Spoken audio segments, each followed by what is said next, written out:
नमस्कार भक्तांनो, जय बाळूमामा. बाळूमामांच्या जीवनातील प्रसंग. प्रथमतः सगळ्यांना जय बाळूमामा. बाळूमामाच्या नावानं चांग भलं. बाळूमामांच्या चरित्रातील सुदामा. कर्नाटकातील एका खेड्यातील ही घटना आहे.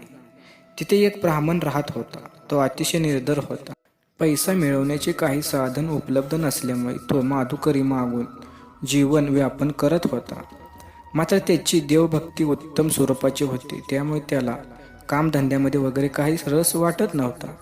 मामा प्रत्यक्ष देव आहेत याची त्याला जाणीव होती, त्यामुळे तो त्यांना मनापासून भजत असे आणि वारंवार मामांच्या दर्शनाला तो जात असे. मामाजवळ त्यांनी त्यांच्या गरिबीबद्दल एक शब्दही कधी उच्चारला नव्हता. बाळू देवाजवळ भक्ती वाचून काही मागणं त्याला आवडत नव्हते. असे बरेच दिवस निघून गेले. एकदा मामांनी त्याला म्हटले, भटजी, मी 10-15 माणसे घेऊन तुझ्या घरी जेवायला येतो. त्यास त्यांनी आनंदाने कबुली दिली. मग त्यासाठी अनेकांच्या दारी जाऊन त्याला माधुकरी मागावा लागल्या. त्यांनी ठरवल्याप्रमाणे मामा आणि इतर मंडळींना पोटभर जेवूनही जीव घातले. याप्रमाणे जवळजवळ 16 वर्षे मामा तेवढी माणसं घेऊन यायचे आणि गरीब ब्राह्मणाच्या घरी जेवून जायचे. भटजी यासाठी कधीही कुरकुर करत नसत किंवा आपल्या दारिद्र्याची कहाणी मामांना सांगत नसत.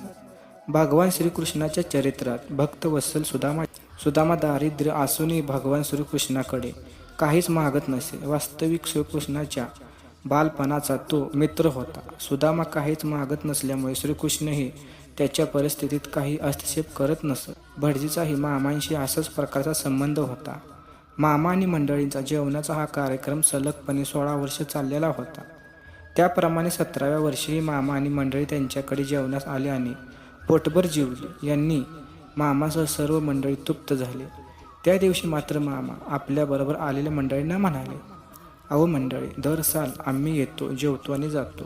हा ब्राह्मण काहीही मागत नाही, आम्हीही त्याला काही देत नाही. आता या भट्टाला काहीतर द्यायलाच पाहिजे. आणि असं म्हणून मामाने एक लहानशी टोपली बुट्टी भरून भंडारा घेऊन त्यावर एक नारळ ठेवला. त्या नारळावर आपल्या कृपेची एक नजर टाकली. नंतर भटजींना बोलवून तो प्रसाद दिला व त्याला म्हणाले, अहो भटजी, आजपासून तुमची दारिद्र्य नष्ट झाली बघा. मामांच्या आशीर्वादानंतर भटजीची परिस्थिती सुधारत गेली आणि त्यांच्या घरी देवी लक्ष्मीने वास्तव्य केले. बोला बोला बाळूमामाच्या नावानं चांग भलं. मेंढी माऊलीच्या नावानं चांग भलं.